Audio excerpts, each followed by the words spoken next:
Hello, hello. We are going to be speaking with, hopefully, a few moments here. And in the meantime, hello. I am Lori Rivers, and I'm the founder of the Relief and Transformation course, and that is to help people with long COVID and ME/CFS fully recover. And hi, Michael, you're here. We did it. Hey, Well, I welcome, am here. welcome. So I was just telling people a little bit about me, but I would love to introduce everybody to you. And I'm really excited about this talk, actually. I have a lot of questions for you. Uh, yeah, so Michael, Awesome. he specializes with chronic illness clients who have been to multiple practitioners, and I'm sure that tons of you out there have had that experience. I know that I did when I was sick.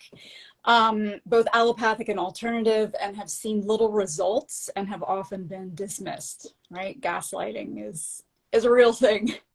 Yeah. Yes, Yes, especially in the medical yeah. system for sure. And you yourself, right, suffered with IBS for 20 years. Sucky. Yeah. Yeah, Yeah. That yeah, started right? quite young. Okay, so you're well versed in all of this. Yeah. And now you're Yeah. actually recovering from mold, mold toxicity. Yeah. Yeah. That's been a Oh fun one. My wife, no. myself, my kids, our dogs, the whole Oh the my whole deal. Yeah. gosh. Oh my gosh. I'm so It sorry. Yeah. is it is a moldy household over here. Yeah. Well, at least you're all doing it at the same time, um, which has Yes. advantages and disadvantages, I'm sure. Yeah. Yeah. Yeah. Yeah. So why don't we, well, first of all, I just want to say a disclaimer. We are not medical doctors. You do still need to make sure that you check with your medical doctor. So yeah, there's a little disclaimer there. So why don't Yeah. we start with this thing about, I know that for myself when I was ill, and then for my students, lab work usually comes back within normal ranges, right? Even if somebody is not able to get out of bed, even if they're not able to feed themselves. Mhm. So let's start there. What's that all about? Why? Yeah. So this a lot of people don't like the vast majority of people have no idea where those references actually come from. And if we were to just think of it, the logical idea is that those reference ranges are based off of research and literature, right? And they're not. They're really just based off the vast majority of those ranges are based off of the average within the population. And they basically take off the lower 5%, the upper 5%, and what's left is your range. There's a lot of problems with that. One, just in general, as a population, we're not all that healthy. But two, specifically, the people going to get labs, typically we don't like.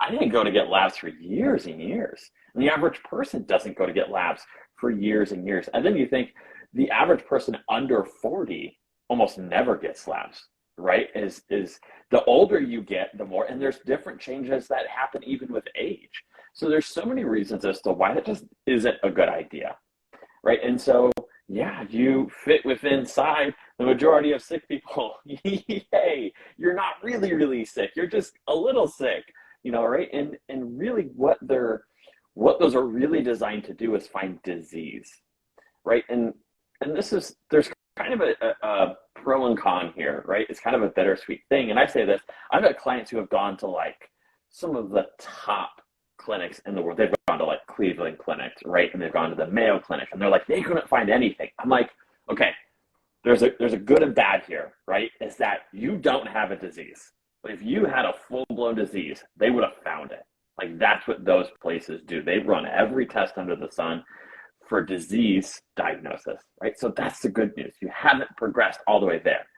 The bad news is they're not going to be able to help you Right. because you don't have a disease. I believe you're sick, but we're in a dysfunctional state, not a disease state. And allopathic medicine is not designed to help dysfunction. They're, we could say they're really not designed to help disease Yeah. either. They're there to Treat manage symptoms. it. Yeah. Yeah. But they don't even, yeah, like they don't even know what to do because according to them, there's nothing Yeah. to be done. So, okay, so we're talking because I've heard it described before also as, it's like being told that you are a shoe size somewhere from size 5 to size 10. But that's not helpful when you go shoe shopping, right? And so if Yeah. you're within that normal range, okay, well, gee, thanks, but what does that mean specifically, right? So that's a problem there. But that's helpful to know that, the lab work is helpful for looking for disease states. Yeah, and we could definitely use that, and that's where it's, and that's really because of just the ranges. The other problem is that they are, because they're only looking for disease, they're not using those markers Mm. to their full capabilities. I mean, the one that's always a really good example are like our liver enzymes, like ALT and AST, because those are when they're like there isn't a low in allopathic medicine. The range is like 0 to 45 or 0 to 60. They don't have a low, but physiologically, like that doesn't make sense to have zero Yeah, and no one's right. going to ever have zero. But physiologically, it wouldn't even make sense because those enzymes exist within cells. And so the way they use those is the enzymes exist within cells, and so we have a normal amount of cell turnover. So cells die, we make new ones. So there's an expected amount of the contents that are inside those cells to spill Mm-hmm. out into the blood where we measure them.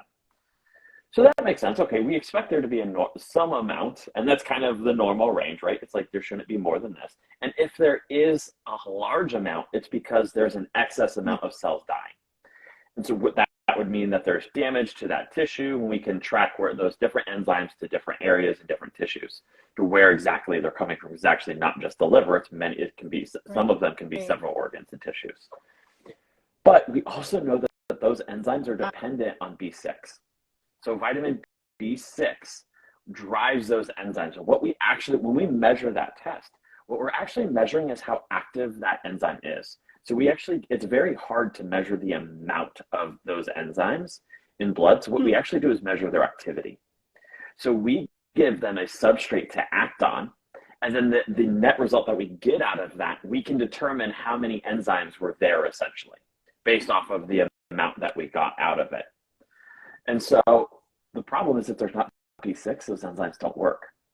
So really low levels, when we know there should be a normal amount, unless you just have like Superman like cells that don't die at all, and there's no turnover, that would be another physiologically like Yeah. wrong thing because like cells are just going to turn over. And so we can see that really low levels can actually be signs of Huh. B6 deficiency.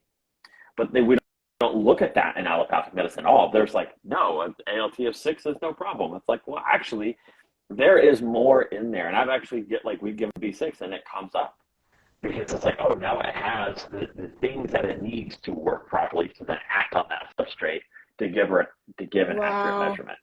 That's crazy, because it's such a puzzle, at least to me, it's such a puzzle because I've worked with a lot of students and clients also who have had B6 toxicity. And so they have to be very careful about taking, B complexes Mm-hmm. and make sure to take them without the B6.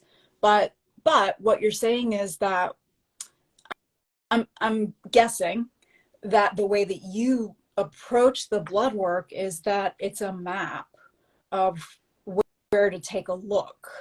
Is Yeah. Mm-hmm. Yeah.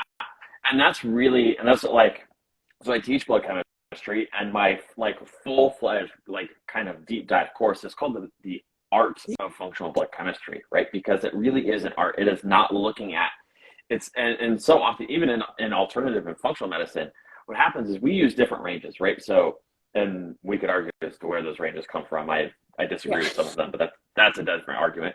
But we have more narrow ranges, right? So we have what are called more optimal or functional ranges, which have been narrowed down for various reasons. And so instead of being, like you said, a size 5 to 10, maybe we're looking at 8 to 9, right? It's like, okay, that gives us, we're only Right. an 8, 8.5, 9 versus 5 through 10, which is a lot of different options. So we've narrowed that down.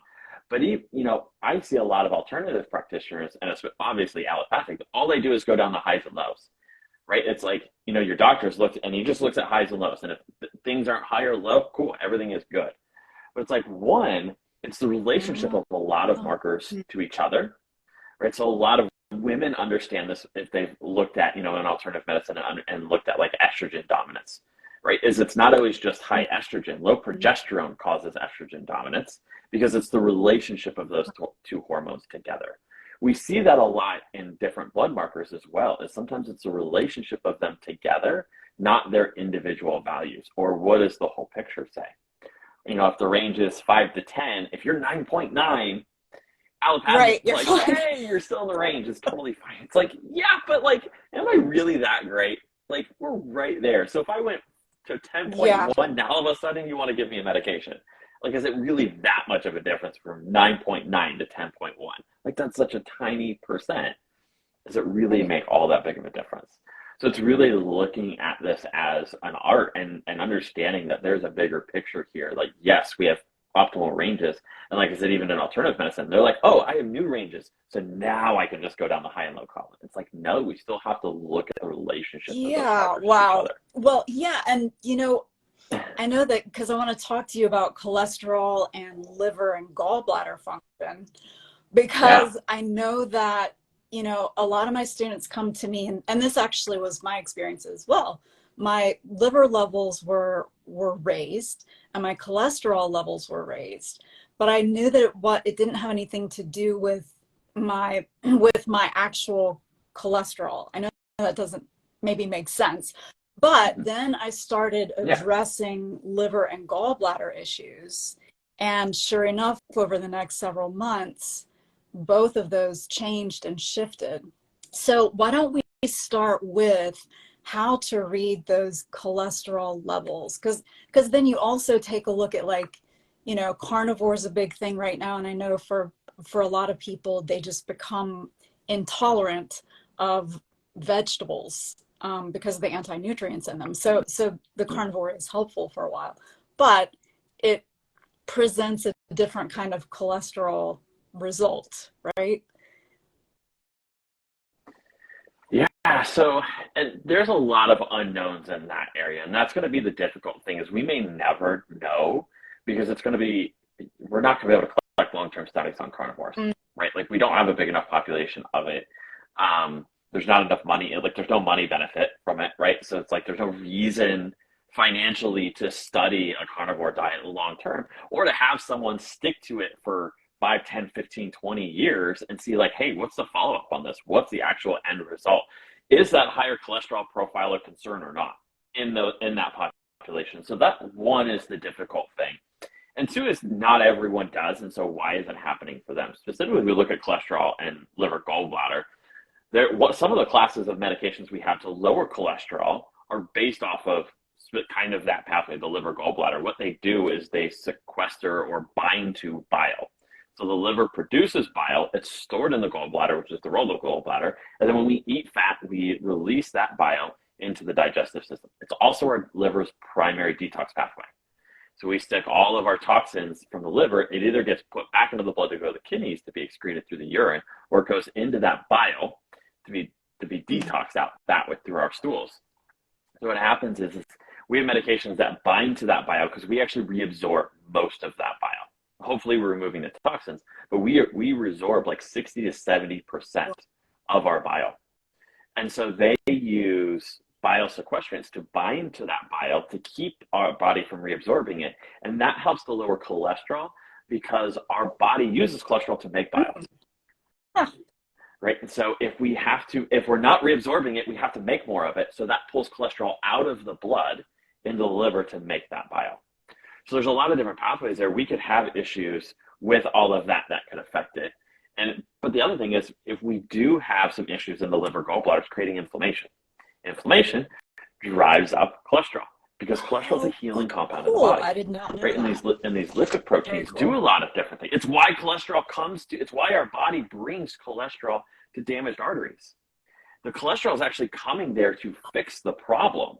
It's not a result of the problem. It's coming there to fix the problem.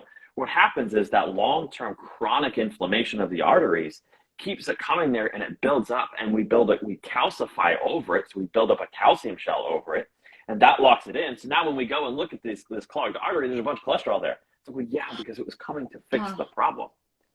So if we look at the role of cholesterol in lipoproteins, there's a ton of healing benefits. We look at it's really interesting with any sort of toxicity. That could be mold, heavy metals, and things. We can see both high and low cholesterol. So in some people, it's high. For me, it's high. With mold toxicity, both myself and pretty much our whole family gets high cholesterol from it. And there's probably some genetic variance in here to have some degree in it. It also could just be where you're at in your journey. So for us, oftentimes we have high cholesterol, and because our body is basically trying to heal, right? It also can act as a binding agent. So we talk about binders oftentimes with toxins and detoxing, right? Lipids can work that way. So we can use lipids and cholesterol to bind to these toxins to try and remove them from the body.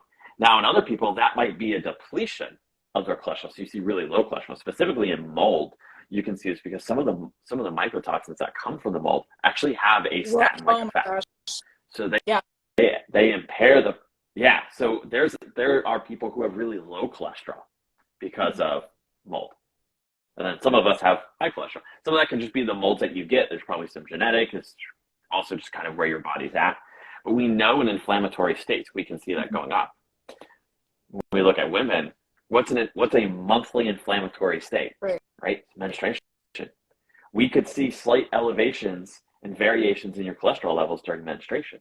Is any doctor, when a woman has slightly elevated cholesterol, being like, hey, did you happen to be menstruating while you got these labs done? No doctor's asking that. We're not asking, was there any inflammatory state or condition or anything, any illness or anything like that going on while you got these done? Yet any of those things could actually cause an elevation. Right. So much of this is just blowing my mind.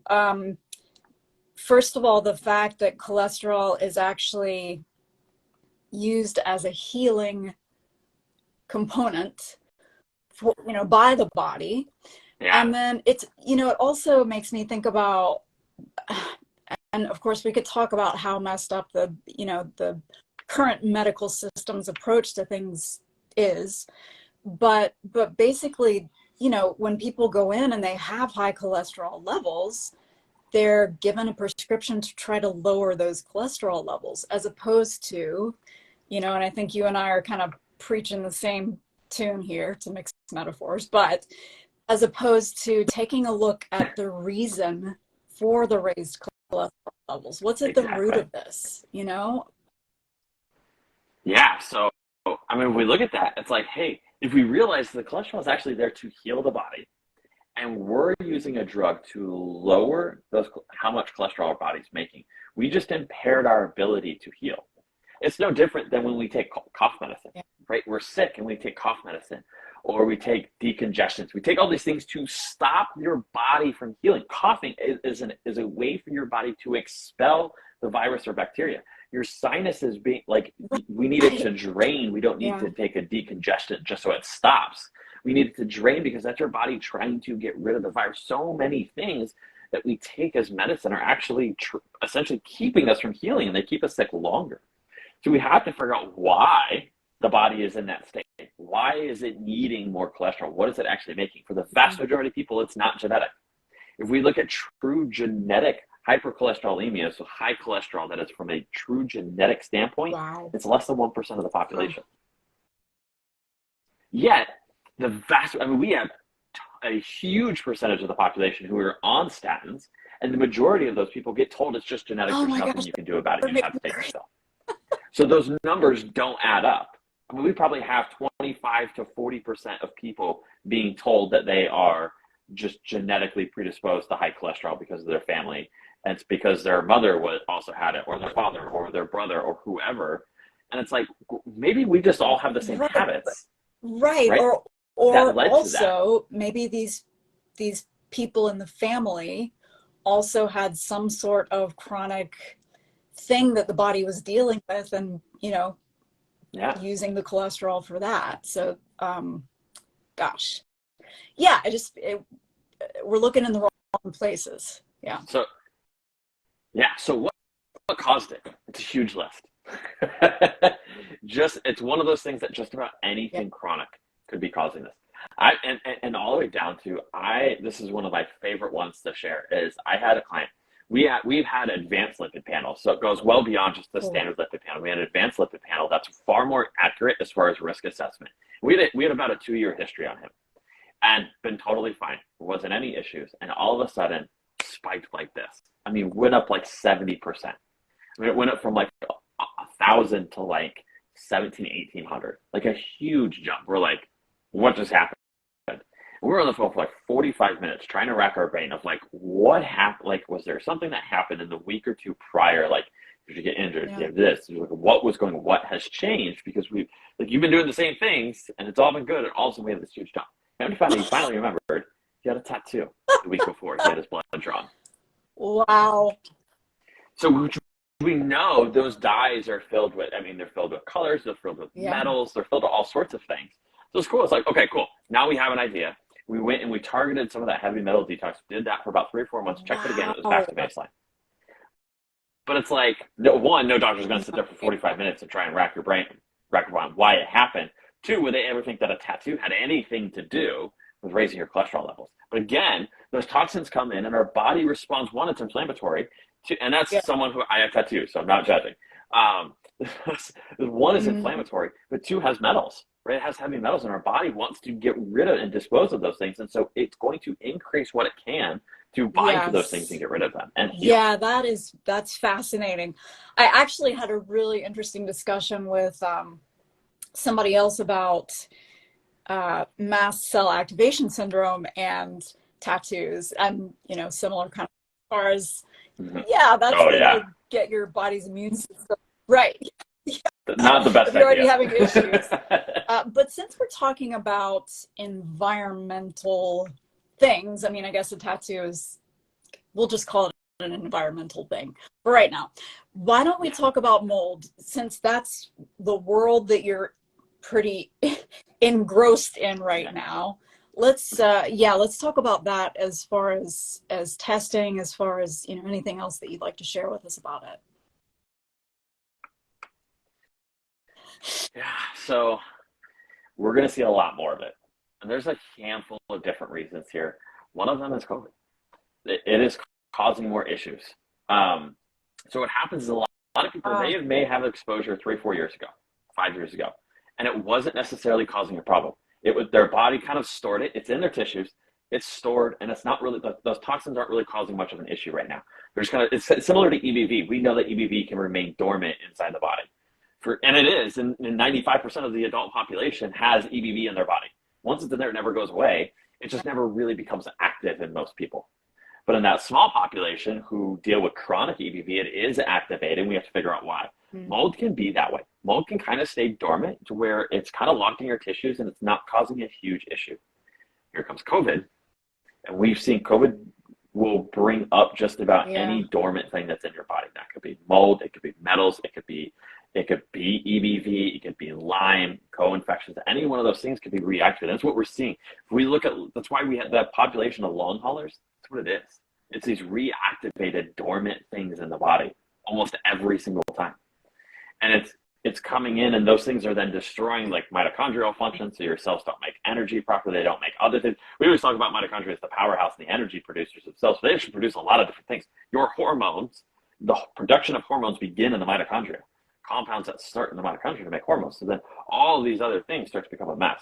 So we're just entering into a new phase of health and medicine, and especially functional medicine is going to be the first there, as they typically are, to realize this. And it's going to have to change. What worked 5 years ago in functional medicine may not work anymore. We might have to shift because of what COVID is doing and these things that it's stirring up. And we're going to have to get better at addressing those deeper chronic issues. So that's one. The more and more we have EMS, I mean, there are studies showing Oh EMF yeah. activity Yeah. increases mold growth. So, and you look at hospitals, schools, apartments, big office buildings, those, if you are in any of those places on a regular basis, like daily basis, whether you're living there or working there, Yeah. you're at higher So, risk of mold. And yeah, sadly, I schools, just want to go ahead. interrupt real quickly here. So EMFs are electromagnetic frequencies. So we're talking about things like 5G, we're talking about wireless, we're talking about, we have this Yeah, awesome air yeah. fryer. Wi-Fi's Yeah, Wi-Fi, yeah, Bluetooth are going to yeah. be the big things. And your echo dots and stuff like that. All of These, I know, I try not to So wear them, yeah, yeah. I but mean, we all use these, and they're super helpful and super efficient and all that great stuff. But I think we're gonna have to rethink that too. Yeah. So keep going with that. I just want to make sure everybody knows what we're talking about. yeah, yeah. So I mean, we continue to add more. I mean, like you said, you talk about like Echo and Alexa, right? And we've got all these different devices in our house, and now you can set up your Echo to do your lights. So now we have Yeah. Bluetooth lights, and we have other Bluetooth, and we have all these different things. We've got Wi-Fi. If you're in an apartment, I mean, just turn on your Wi-Fi finder right now and look at how many pop up. It's like 20 Yeah. plus, because every single person has their own. And all of that is emitting. And so you see higher rates of that. And so what happens is it increases mold growth, not only in the building, but also it disrupts the activity of the mold inside your body. So the more you're exposed to that, the more because we can have mold colonized Right. within ourselves.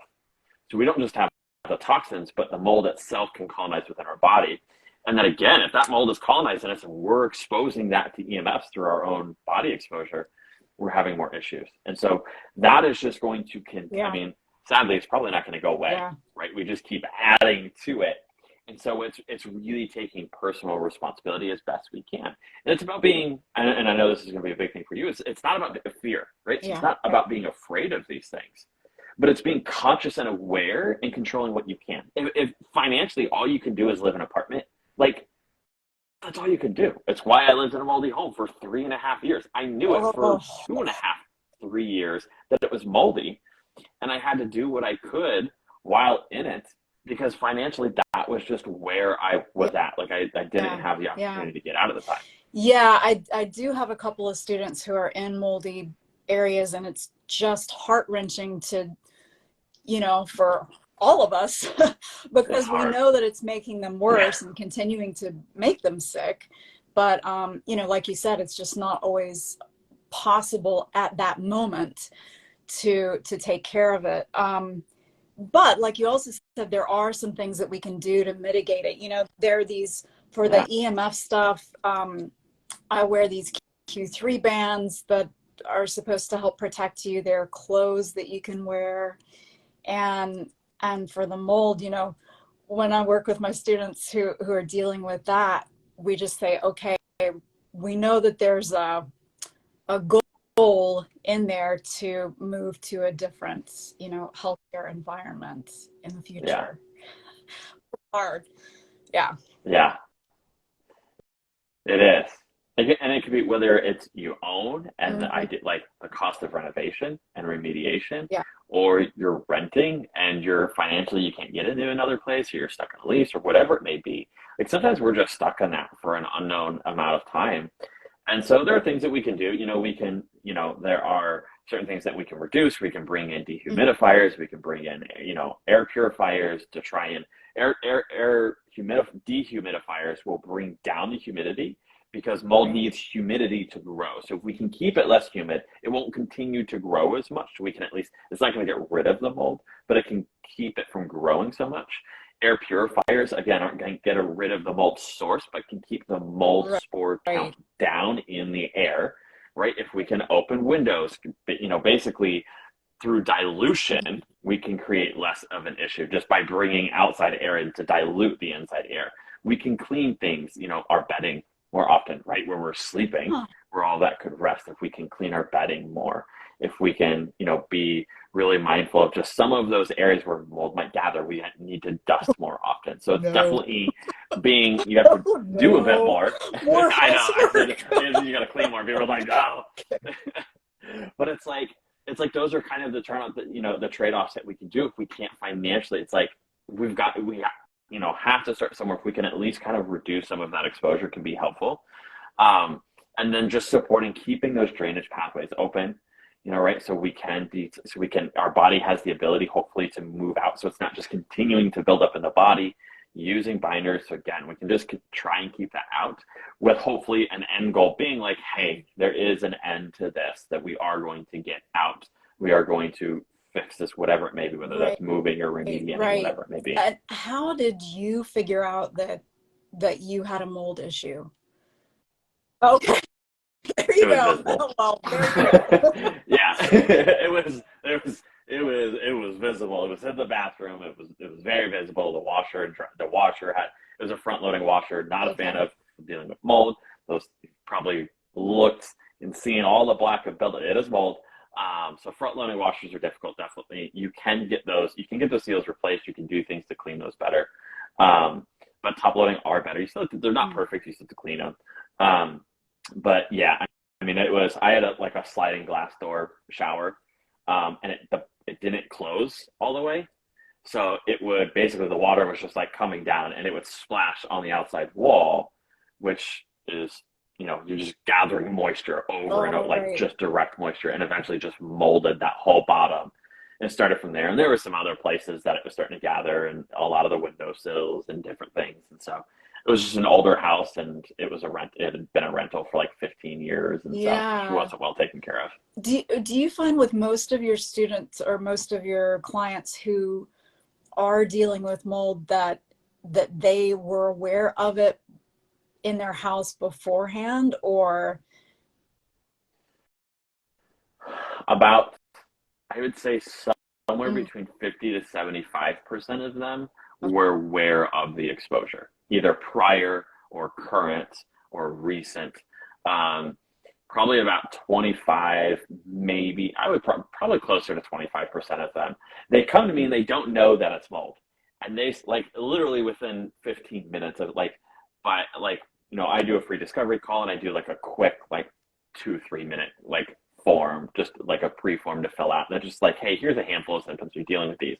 So usually I'm like, okay, there's these, and there's a spot to like give your own, like anything you want me to know, any symptoms or issues or history and things like that. And oftentimes I look at that, I'm like, I've got some questions to ask because this sounds like mold. And then by the end of the call, I'm like, this is going to be mold. And then we do testing, and I'm like, Yeah, there it yeah. is. So there are definitely like a Yeah. handful of things that we can Yeah, I pick know out for sure. that because we take a look at specifically at parasites, fungus.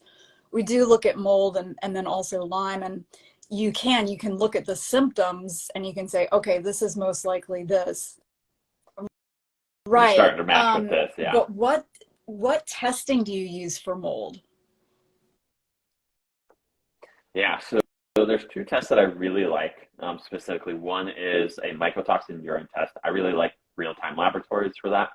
And so that's measuring. And it's not perfect because one of the problems is that we're measuring how much the body is excreting of these toxins. So mycotoxins are the toxins produced by the mold itself. So we're not measuring the actual mold, the toxins it produces. One of the issues with this test is that it's only measuring excretion. So it's not perfect, right? Because in certain people, they may be really compromised in their detox Right. capabilities, and they don't Yeah. Yeah. excrete very well. They're not detoxing very well. So it's all bunched up. It's in there and it's causing problems, but it's not going to show on that test all the time. So sometimes, like, we do the initial test, and they don't have very good pathways open and things like that. And when we do a follow up in 6 months, it's actually worse. And they're like, "Oh no, like it's good." I'm It's like, "No, good. no, that's really normal. That's Yeah. actually probably a good sign that we've opened that up. If the third test a year later is still bad, then you're probably living in it, and that's bad. Usually by the third test, we should see it come down. Sometimes by like my second, I had worked on a lot of things before I ever did an actual mycotoxin test. So my first one was pretty accurate. So by my second one, it had actually come down by about Yeah. 40%, which is pretty awesome.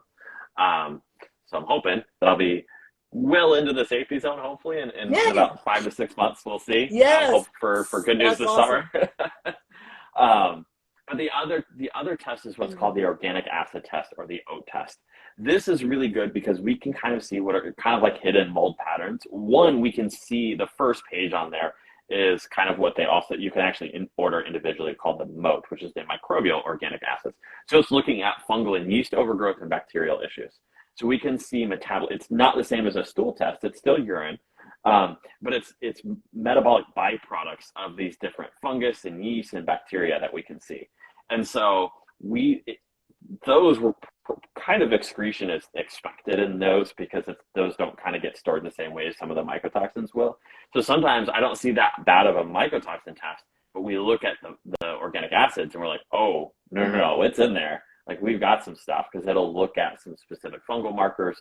Fungal is typically mold, yeast is more candida. We often see those together. But then there's a handful of other markers that can often create this pattern when you see mold. And so you start to see these patterns that you see in people with mold. And so when you see that on the organic acids, regardless of the mycotoxin test, you're like, mold is probably likely here. You work on some detox, you retest that mycotoxin, you're like, now there it is. Seldom have I had someone come back when we suspect it. I don't run it on everyone, but when we suspect it, that a mycotoxin test comes back clean, there's usually at least some indication on there. Because there's also some things that we can do to kind of prep for that a little bit. So sometimes I'll have clients prep a little bit before so we can try and get something on there if it's there. Gotcha. So speaking of stool testing as well, this was one of the questions I'm really excited to ask you about, because with the Relief and Transformation course, we do a lot of work with parasites. And what I find time and time again is that a student will go and have a stool test for parasites, comes back negative, and within the next week or two of being in the course, they are passing worms. They pass some crazy things. Like lots of worms sometimes. So what the heck is going on with those stool tests? Yeah, so it's really not the fault of the test. Parasites are just tricky little things that can just really hide. So one, they don't want to go out, right? Like we're not going up. It's not like we're it's not like we're doing a colonoscopy and pulling out your stool, your feces, and then testing it, right? So the only thing that's going to show up on a stool test is what comes out. They don't want to come out. And you haven't started to make them come out yet. So a lot of it is just I gotcha. Yeah. And so you start to make them come out. So sometimes that can be why, right? So sometimes they're not coming out.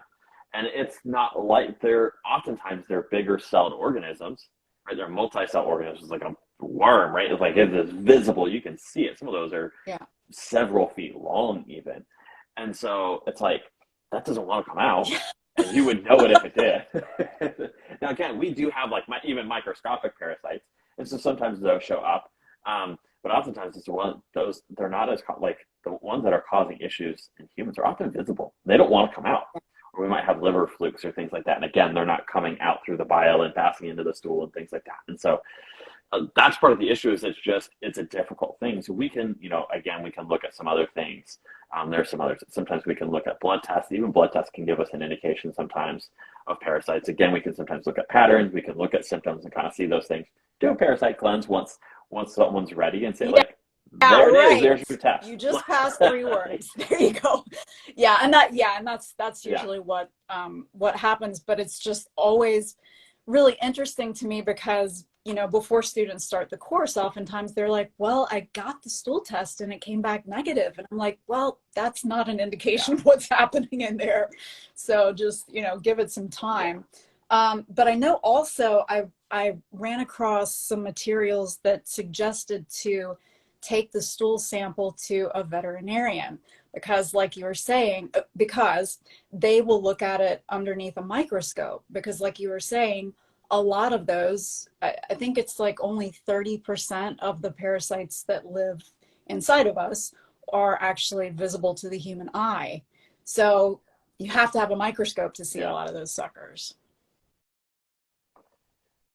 Yeah, and that can depend on who you're getting your stool test from, right? Is it from your typical doctor? Is it more of a functional stool test and depending on the stool test you get, they'll look at those in different ways. Some will do microscopic, some are just doing DNA or different things.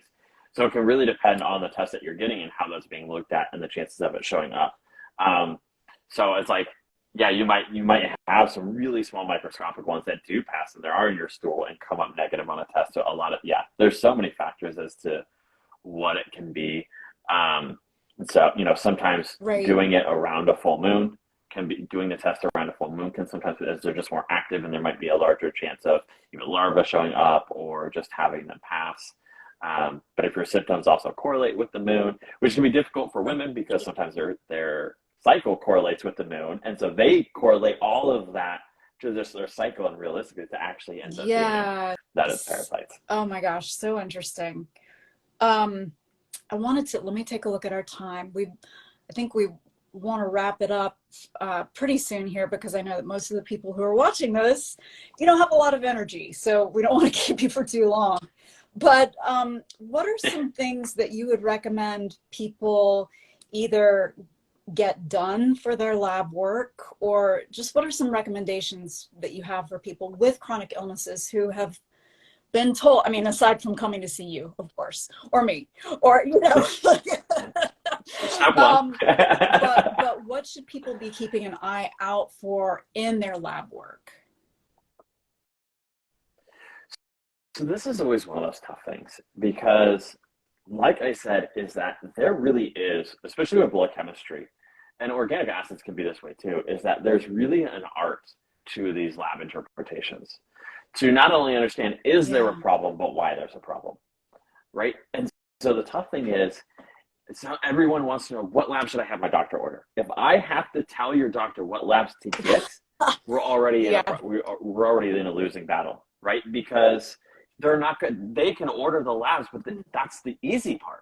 The difficult part, the part that actually matters, is how to interpret it.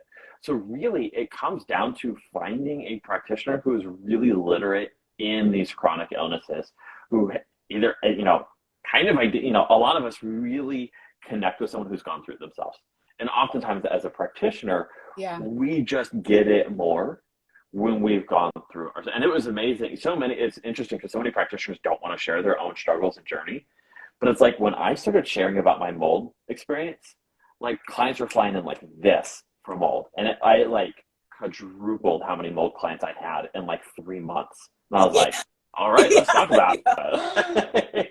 Because we want, especially when we've dealt with chronic illness and we've been told so many times that there's not a problem, everything is normal.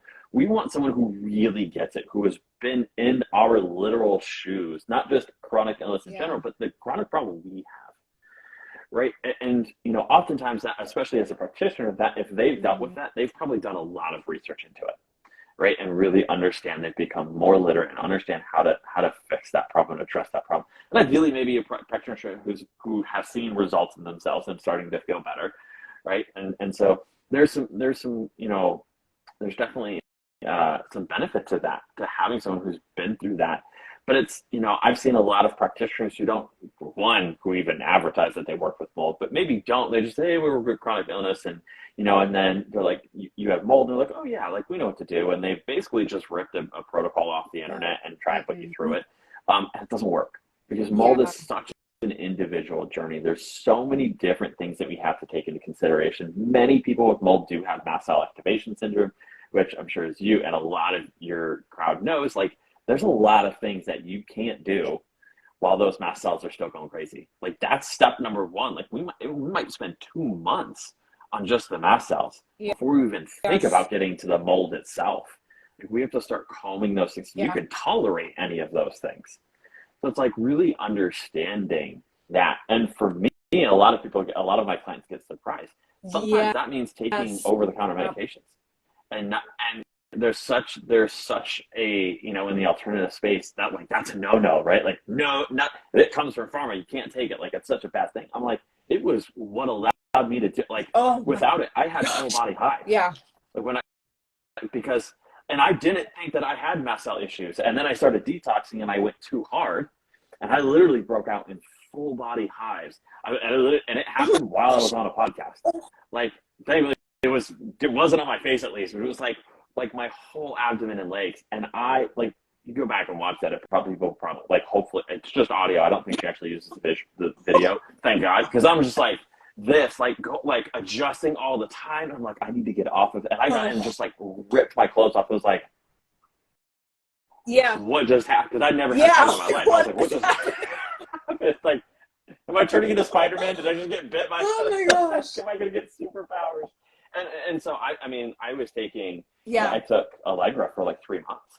And it helped a lot of different things. A lot of things I didn't realize were connected to histamines and mast cells for me. improved when I started taking it. As a practitioner, I didn't know all of those different things. My sleep was because of that. Histamines are excitatory, right? And can disrupt sleep. And my sleep got better when I was on it. And I was like, holy cow.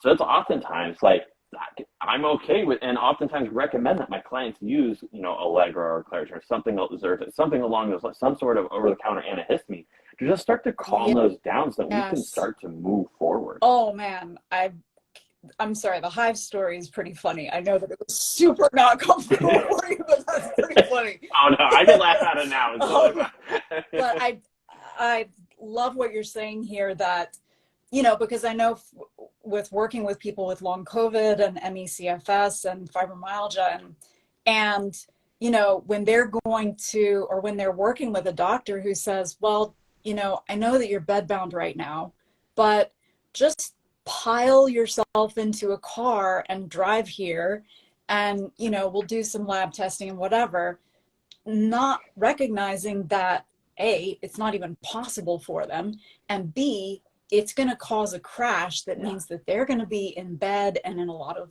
pain, experiencing flares for the next several weeks, probably, if they're at that stage. So yeah, I totally agree with you. It's so important to work with somebody who knows what you're going through, but who has also gone through the pitfalls before, like gone too fast and given yourself hives. Or I know that I did similar things, for myself when I was healing from lifelong fibromyalgia, and you learn what the pitfalls are, and so you can help other people not have to Avoid those. suddenly develop full body hives. So Michael, thank you so much for your time. I am fascinated. I'm actually thinking about taking your course because it is so confusing when you get your blood work and you take a look at it. And I teach some of the basics to my students about how to read the blood work that's a little bit more detailed than a typical doctor, but just talking to you, it lets me know how much I don't know. There's so much there. So thank you for that, for your time. And I'm so excited for you, for your to reach the end of your mold detox journey. Yes. I am too. And for anybody out there who's interested in working with Michael, you can find his link, his information in his Instagram bio. And if you're watching this over YouTube afterwards, then I'm going to put a link to that in the description, in the YouTube description as well. So anything else you want to say before we sign off here, Michael? No, that's always the easiest, whether you're a coach or a practitioner and you want to take my course. And really, like, I've got 2 different courses, and my 101 course, I've had many people who take that just for their own, like, they're not a practitioner, they just want to understand their own labs. That one is a simple enough course. It can, like, you can totally use it for that. And it's cheap enough that you can use it for that. It's a couple $100. So it's like, it's not, my full mastery course, it's long, it's like 30 plus hours. It's a huge course, and it's like $2,000, a little bit more expensive for someone who's like just trying to understand their own labs. But a couple $100, like, that's something, many of us can afford to, instead of wasting that money on doctors who give us no answers over and over again. It's like, you would get more information from that course and just to understand. And a lot of the labs that we cover in that are standard labs that your doctor would order you. And so I have tons of practitioners who take it as just like an entry into blood chemistry, but also people who are just like, I just want to know, like, what the heck my labs are saying, because I don't feel good, but my doctor says it's normal, and I don't believe him. And so it's like, it can be really helpful. I'm excited about that. Situation. I'm really excited. So thank you, everybody who joined us, and thank you, Michael. And I'm horrible at wrapping these things up, so I'm just going to say thank you. And bye now. Bye, everybody. That's it. Take We're care. done. Okay.